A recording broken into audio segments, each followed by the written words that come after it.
Hi, I'm Edward Zhang. I'm a year 13 student studying the International Baccalaureate IB in Thailand. I was born and raised in Shanghai and came to Bangkok when I was 11. I'm a person of many interests. I like climbing, guitar, badminton, lifting weights, and a lot of other things. But most importantly, I really like design. Why design? Honestly, I'm not sure, and I'm still on my way to find out why.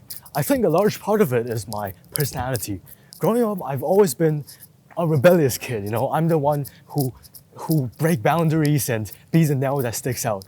And I found design to be a large part of my self-expression, to have my voices to be heard by the world and have changes to be made. And yeah, honestly, it's way too hard for me to answer this question. Let me ask my design teacher.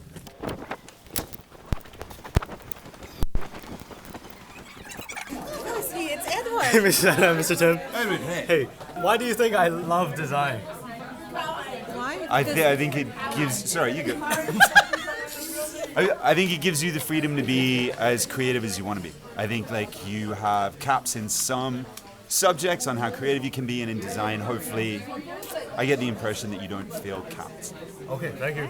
And I think you are a problem solver, and you like innovation, and design is everywhere, and you like to be part of the world. Yes? Okay, well, that's something I learned today that's new. Right, I want to talk about the video on debranding and simplification of logos.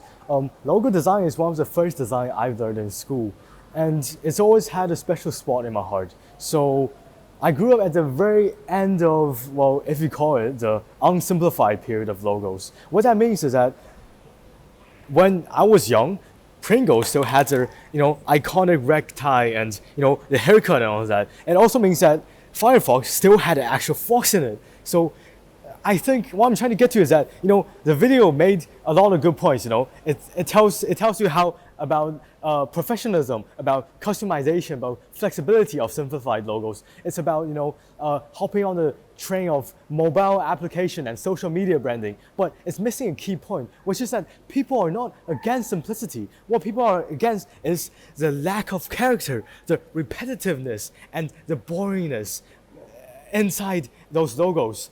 Some of the worst examples are the clothing brands. Like you already are just words, right? Now you're just the words of the same font, and how do you even differentiate? And a very good example is the Burger King's logo. Like look at this.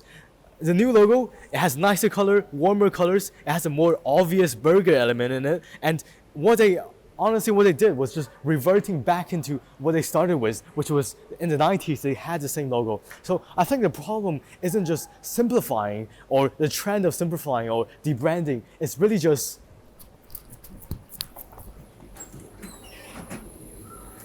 bad designs.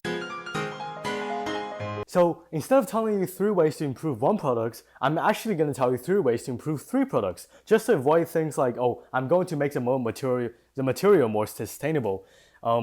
Right, so this is purely functionality. Say I have a lot of vegetables, I chop, so it's all over the cutting board. Now, if you want to move this somewhere else, the traditional way is to scoop it up with your hand as a knife like this, and then kind of move it around, right? And then that will get your hand dirty.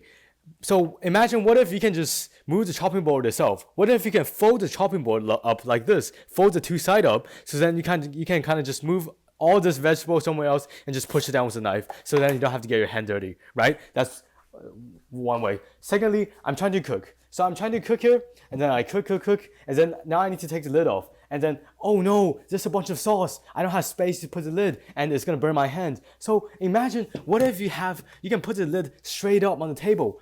All you have to do is to have an L-shaped handle down this way and down this way. So then it can just stand up straight on the table, and then it's not gonna burn your hand, or it's not gonna take too much space as well. Thirdly, I'm trying to cook, and then I'm trying to add some salt, but my hand is dirty, so I don't want to reach into the salt. So what do? What if you have this built-in kind of foam or fabric layer on the salt along with the cap? So all you have to do is kind of reach the salt along the fabric, and then kind of you can just sprinkle it down into your food without having to actually touch the salt with your hand. And yeah, that's 3 ways to improve some everyday products. Thank you for watching.